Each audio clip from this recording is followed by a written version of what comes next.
Thanks for joining me for another episode of Herbal Explorations. I'd like to welcome my dear friend Jon Benninger of the VP and market leader for supply side portfolio at Informa. You've all been to his supply side conferences in Vegas. And where is East now, Jon? What's that? East in Secaucus? Secaucus, still in New Jersey. Still in New Jersey, that's right. Still in New Jersey. I was hoping you guys jumped. And people, it's a very convenient place for a show. There's so much business right around that area. Well, I'll be joining you guys in Secaucus this year, so can't wait to see you there. Fantastic. Yeah, but we're here today to talk about the great virtual events you put together at Supply Side Network 365 and Jon's Morning Mingle, and the importance of digital events in the herbal supply chain going forward. So thanks for joining me today and for launching these two wonderful virtual platforms. It's a brave new world, right? When the pandemic began and all the events, not just events, but travel in general, just stopped. I think everybody, all of us, had to try to figure out what to do. How do we adjust and how do we continue on with our businesses and our processes in that world where we weren't able to gather or travel and meet and that sort of thing. So just an amazing amount of innovation across the entire economy, not just even in our industry, with companies figuring out how to do it. Yeah, I think the key was really figuring out how to do these things and how to get, to foster connectivity and connections in a time where we're locked in our homes and by ourselves or with our families and really didn't have that interaction with our colleagues and friends in the industry. So I think what you've done has been great. I really want to tell people that are listening to the show to join you for your morning mingle and networking. I think the platform's great, and it's just a good way to sort of network among your peers. And it was really enjoyable. I did it yesterday, and I'm going to go join next week because next week is product development, if I remember correctly. That is correct. Yeah. So it's every Thursday, and it's speed networking, video-based speed networking. So we've all been doing a ton of that with Zoom and Teams and all these other things. We're using a platform here that we find really easy to use. A lot of over the last year, 2 years, with all of the digital activities, whether they were virtual events or trade shows or gatherings or whatever they were, a lot of experimenting, and some went well and some didn't. We've all participated in those things online that were great, and we've participated in plenty of them that were frustrating or difficult to use or whatever. And this one we really like. So it's new for us. We're still learning, but it's every Thursday. And each Thursday, there's a little bit of a theme. The first one we did was for CEOs and owners and entrepreneurs and executive level leadership. The one that we just did yesterday was for marketing and business development and communications people primarily. And then the one next week, as you mentioned, is for R&D and product development, formulation and food science and nutrition science and those sorts of roles. And then the one after that, the following week, will be for supply chain and purchasing and QA/QC and all that. But that said, anyone can join anytime. It's open to anyone. So, if you, we're just trying to put a little bit of framework around it for people. But yeah, everybody's welcome to join anytime to do a little bit of speed networking and mingling and expand their networks. It's great. I think I would almost encourage you to add like a 5-minute topic of interest in the beginning as just as an icebreaker. Maybe it'd be a good way to get people to come listen to one of their peers talk about something interesting. But that's a great idea, actually. We so this platform we're using for this speed networking, we're using it for the morning mingle every Thursday, but we're also applying, and I'm really excited. My colleague Sandy Almondera is our senior content director for the supply side portfolio, which includes supply side, all the events, but also Natural Products Insider and Food and Beverage Insider. We do a lot of online, and we have for years, a lot of online webinars and panel discussions and different types of events with those brands that our content team and our editors lead. At the tail end of each one of those now, we're going to have one of these speed networking events. So it's kind of cool, I think, because we've all attended plenty of webinars and panel discussions online, whether they're live or taped or what have you. And they're great. But a lot of times, you're passive in the audience. Maybe you can submit some questions and that sort of thing, but you can't really meet other people real easily. And so with this, you can. So at the end of each of these panel discussions or webinars, we'll just go, for those who want to, we'll be able to go into this the speed networking environment. And that way the speakers, the presenters, the audience, sponsors, underwriters will have a chance to actually meet each other one-on-one around that, whatever that common theme was for that program. That's great. That's a great use of that platform. I'm really excited to, once that gets launched, and be part of it. How do you see people using these virtual platforms and others like them in the discovery and networking process, especially in relation to our dietary supplement / herbal supplement industry?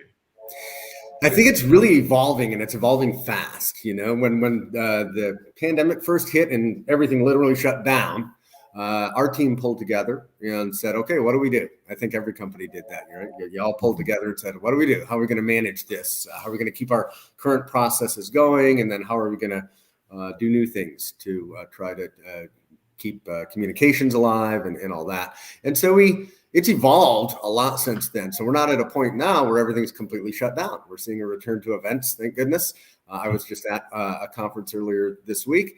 We're seeing a return to travel. Certainly, there's still, we're not out of the woods yet, but things are moving forward. And so it's evolving very rapidly. So what we're trying to do is really listen to the industry and the audience, people throughout the industry, whether they're running companies, or they're involved in purchasing or selling or product development, whatever it is, and try to learn from them where they're still experiencing disruption, where they would like some help or some efficiencies, whether that's discovering ingredients or suppliers or making connections with people or learning those sorts of things. And so, we're not done. I don't think we'll ever be done. We're in this hybrid world now. We used to talk about, physical and virtual, or in-person and digital, and like they were separate. And I guess you could separate them, but they're not really. They're all one and the same, and they're just a part of our toolbox now for how we communicate with each other and conduct our business and work internally with our teams and our employees and colleagues. And that's not going to change. We're never going to go back. We're only going to go forward. And I'm excited about the new forward, what that looks like, because it's that hybrid combination of the physical and the digital. And how do we take the best of both and have them actually not just coexist, but make each other better? There are things we can do to take advantage of both and really get creative and do some amazing things that we probably should have been doing a little more of before the pandemic, but sometimes it takes a good crisis to drive that innovation. There's nothing like a good crisis to drive change. As you know, I prefer in-person events, but going forward, like you said, I think, we live in this hybrid world. We're not going to go back. It's not going to be pure digital, not pure in person. Do you think that conferences going forward will be hybrid events, or do you think the digital component will be more like the connective tissue to fill in the gaps between live events? Or what do you see? Yeah. How do you see it working out? I think it's absolutely both. Certainly the always on, the beauty of the digital and virtual world. And, we see it even beyond our industry with talk of the metaverse and virtual reality and augmented reality and technology. There's just so many cool things going on that are affecting us, not just in business, but in our personal lives at every part of our life. And that's exciting. So it's always on. So definitely, throughout the year, but at the events, it's also something really powerful we see.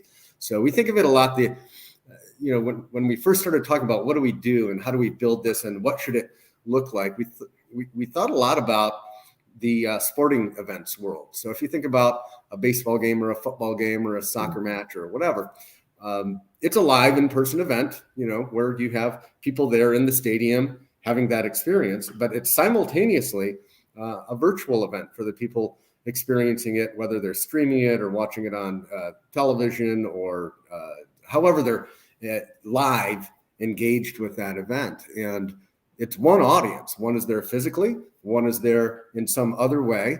but they're all there, and it's all the audience, and you're serving that entire audience. But the experience is a little bit different. Some of it's shared, and some of it's unique to whether you're there physically or there in some other way virtually. So like during a break in innings, if you're physically at the game, maybe the mascot's running around shooting T-shirts into the crowd and music's playing and there's stuff going on and all that. And if you're experiencing it virtually, there may be commercials, there may be interviews with coaches or updates on statistics or other games and all that. And then you come back together for the live action. So we think of our physical events much in the same way. We have a virtual audience. We have a really large virtual audience. And if you think about accessibility in particular, not everybody can go to every show. Maybe it doesn't fit for them time-wise. Maybe it's the distance. Maybe it's the budget and the expense. If they're a smaller company or someone that's newer in their career and they just don't have that budget to go for 4 days to some conference somewhere and have all that money spent, how can we use virtual and digital to expand access to this information, whether it's education sessions and panel discussions and content at the events or even connections at the events, the ability to have meetings or connect with people or companies. And that's what we're really excited about, is that hybrid thinking, that how do we serve these unique audiences based on how they're engaged with the event. And it's not one or the other, it's both. Give me 1 second, John. I'm going to flip my blinds. Sure.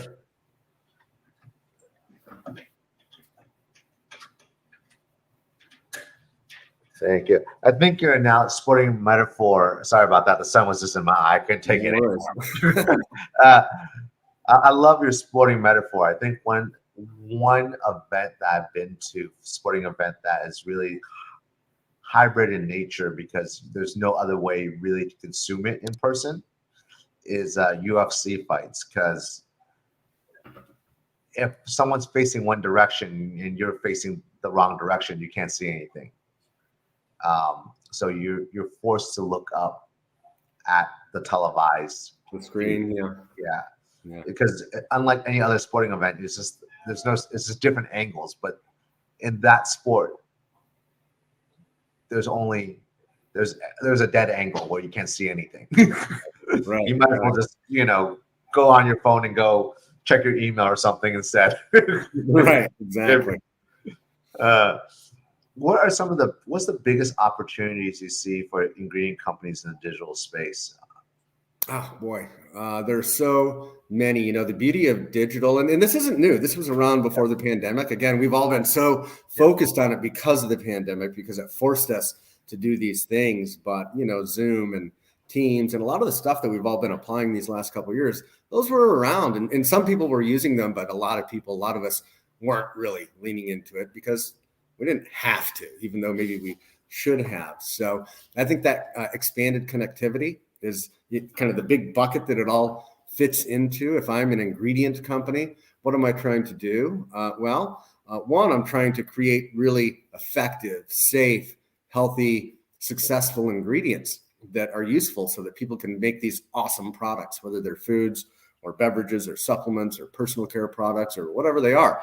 And so innovation, driving that innovation, this opens up all kinds of opportunities on that level, I think, to one, discover, whether it's science, discover people. We are finally back in a hiring mode here at Informa. We had a tough couple of years there, not being able to hold any events, not really good for our business, but we are back in a hiring mode, and we have a lot to do because we, just the last couple of years have been so disruptive for us. And the beauty of digital is, we look at the talent pool, and now with accessibility the way it is through digital and Zoom and video and all these different tools that we have, it's really just enhanced the ability to find talent wherever that talent is and bring it in and be a part of the team. So that's exciting, not just for us, but for every company, I think, that chooses to embrace that approach.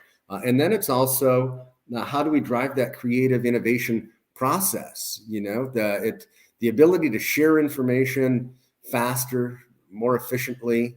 It's it's just incredible. So I think that helps companies a lot. And then access to the markets and access to people. So let's say I have that ingredient, I have my science all buttoned up, regulatory, everything, I'm ready to go. And now it's time for me to get out there to the market and make some deals and have some conversations and all that. Trade shows are going to remain important for that. Obviously, they're great. Nothing like face-to-face. We believe in it. We love it. And I hear that over and over from people, especially as shows have started to return, how excited they are to get together in person. But digital allows us to do things throughout the year and have those conversations throughout the year. I've talked to quite a few people in R&D and purchasing and product development roles in the industry at consumer packaged goods companies and supplement companies and all that during the pandemic in particular. And they're really excited about this digital opportunity. For instance, the one that you mentioned, ours, Supply Side Network 365, we have a large and expanding database of those ingredient suppliers, as well as suppliers of contract manufacturing and packaging and testing services and all the things you need to put a product together, and ingredients themselves with quite a bit of detail on them. And people are using that. They're saying, wow, this is cool, because they can filter it many different ways. Let's say they're working on an immune health product or an organic salad dressing or whatever it is they're trying to make. Yeah. There are these filters in there so they can find ingredients that they may not have heard of. So for the ingredient supplier, I think it's a great opportunity to get in front of more people more efficiently and drive conversations, drive leads, and eventually drive more business.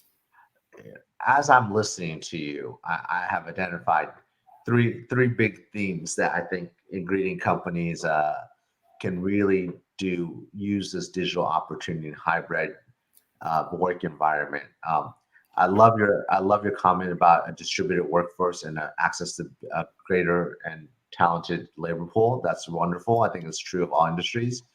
I think also, as we enter the hybrid world, our physical needs also are changing.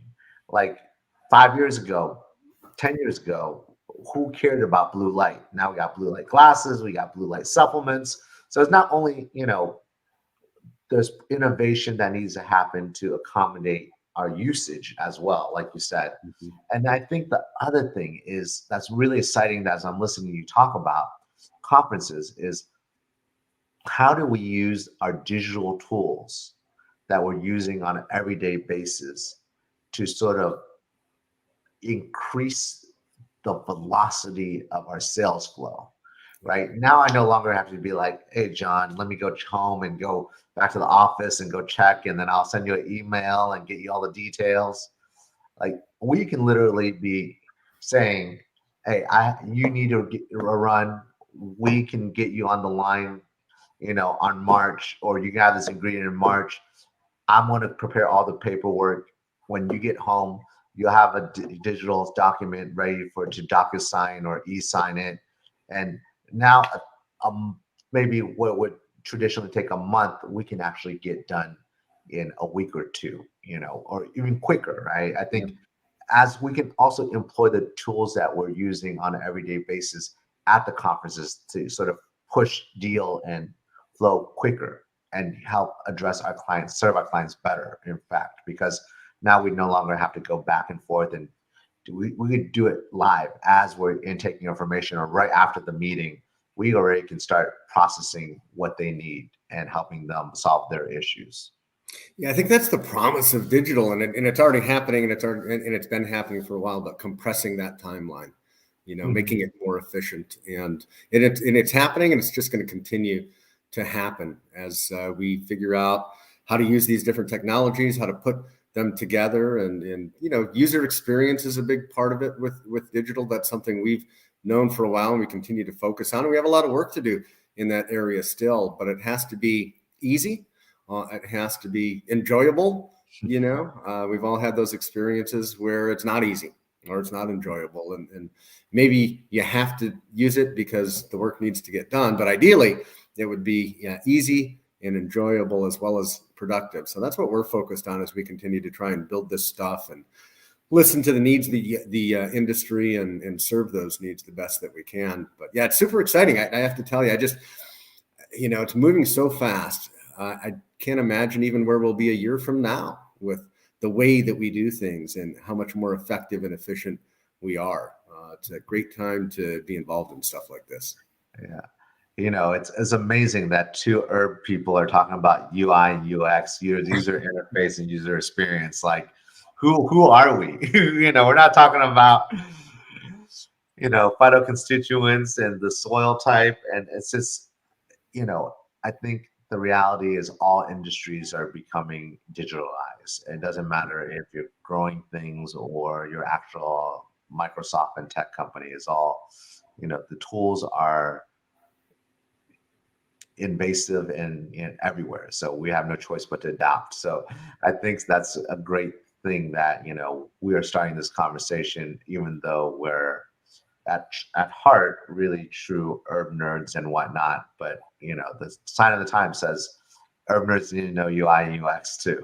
That's it. It's just another tool in the tool bag, right? I've been around a long time in this industry, so I can think back on all kinds of technologies, that we used to use when they were timely and appropriate, and we don't use some of them, and some of them have lasted. But it's always been about how do we do things better and faster and that sort of thing. And there's so much going on, from blockchain and digitization and big data and artificial intelligence and machine learning, robotics, 3D printing. You think about all these things that are happening simultaneously. A good friend of mine and a good friend of the industry who's been around in the industry for quite some time, Dr. Skye Leininger, he was the founder of Health Notes, and a great guy. He teaches a course at Portland State University right now. We had him as a guest speaker for our internal team, and it was just really just kind of mind-blowing, but inspiring at the same time. He teaches a course on the convergence of exponential technologies. So if you think about that, exponential technology is increasing exponentially right now in all these areas that I just mentioned, robotics and big data and AI and all that stuff. And as you combine different of these technologies, you can get really creative and innovative. And we're already seeing that impact in our society and in our businesses and in our industry. And that's not going to slow down. So we think about that a lot, that it gets kind of up here a little bit, and then you have to bring it back down to an application level. And okay, so what does that mean we should actually do? But it creates all kinds of opportunity for innovation and creativity as we figure out better ways to serve our consumers and deliver great products and run our businesses. That's absolutely correct. And thanks for joining us after spending all week at the Organic and Natural Conference. What were your big takeaways from this year's event? Like, what was something that you can share with the audience that was like, you guys got to start thinking about this thing? Sure. Well, first, the big takeaway was people are just really happy to get together in person. And we've seen that. We've done a few events last year. We obviously were able to have Supply Side West and Natural Products Expo East, and the CRN conference was fantastic. And again, at Organic and Natural Health this week, just a lot of joy. A lot of people really thrilled to reconnect with people they've known for years and make new connections with people they haven't known. And so that's going to continue, I think, as we return to these gatherings. So that was a given. But also just a lot of interesting ideas put forward there, and some that, I'm pretty deep into the industry here. I go to a lot of events. I'm involved with a lot of different groups and have a lot of conversations. And still, there's so much going on. Every time I go to one of these events, I learn stuff that I just didn't even know existed. There was one example, a company that is offering research using nematodes, worms, these tiny little worms to do, instead of doing in vitro or even in some cases in vivo, like animal studies. And the information that was presented just kind of opened my eyes to the potential here to continue to think about new ways we can approach the same challenges. In this case, it was a technology that allows to get results a lot faster and a lot cheaper. And we all know how important those studies can be, whether it's safety or toxicology, acute toxicology, those sorts of things. And this company is presenting a whole new way to think about that, which was really cool. So that was one.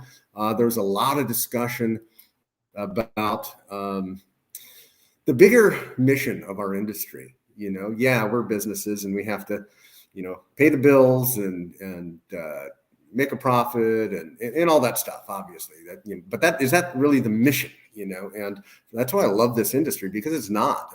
We have to do those things, but the mission is bigger than that. It's a bigger purpose. It's building a better world. It's delivering more health for more people and more access to healthy products. And this can really have an impact on our societies and on our communities and our loved ones. So a lot of discussion on that, and I find that just very inspiring. So it's not just, we get up today and we do our job because we have to get these tasks done and hit these numbers and goals. Yes, we absolutely have to do all those things, but it's the why behind all of that. And this group in particular was really focused on the why. What are we doing about the environment, and how can regenerative agriculture play a role there? And what can we do to move that forward even faster, so that we can deal with these really big challenges that the world is facing? How do we address disparities in healthcare and access? We may have all these wonderful herbal products and dietary supplements and organic foods, but if the people who need them the most don't have access to them, what are we going to do about that? Are we okay with that? I don't think we are. And so this group was talking a lot about those big ideas too. And that I think it's just inspiring. It's why we wake up each day excited to do what we do, because again, like I said, we have to make a profit. We're running businesses. We might have shareholders or investors, and all that stuff remains true. But the why behind it is so much bigger than that. And it's great to get together with a group of people that think that way, and it just reinforces it and reminds you of that higher purpose that we're all here to serve. So for me, that was the biggest takeaway, just coming back, renewing that well of inspiration to keep working, even when things get challenging, even when things are daunting, to say, you know what, this is really important stuff that we're doing here. That's awesome. And I think purpose, right? And what is our purpose? So I love ending on that note, and let's talk soon, and can't wait to see you at Expo in March. Can't wait to see you. Thanks for having me on, Wilson, and keep it up. I've watched a couple of these interviews. It's really insightful, and can't wait to see the ones you're going to do in the future. Thank you so much. Have a wonderful day. All right, you too.